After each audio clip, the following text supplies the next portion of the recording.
ससुराल की कैसे तुहारा दुआरा जइतो भैया हो ये गनमार वो लोग की कृपा से बहुत ज्यादा ट्रेंड कइले सब इंस्टाग्राम और यूट्यूब पर पूरा सोशल मीडिया पर वायरल हो गई। बस सब रवा लोग की कृपा बा बस ऐसे ही भाई पर आशीर्वाद बनौले रखनी रवा लोग इंस्टाग्राम पे 5 लाख रील्स प्लस हो गई। आई ऑर्केस्ट्रा जिनमी झंझार के माध्यम से पेश कर रहल बानी एक बार जरूर सुनी फूल गाना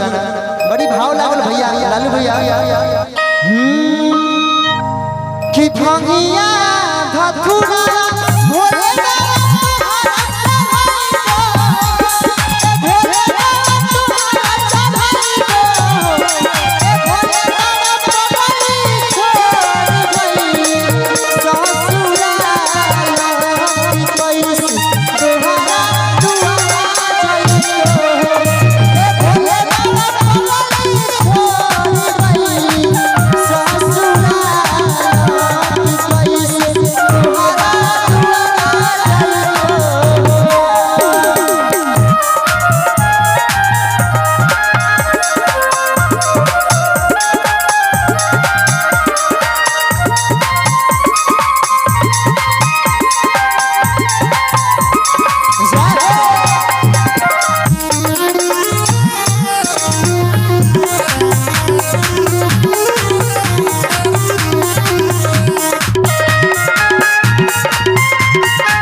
बाबा के भीड़ी जाके कहता है बाबा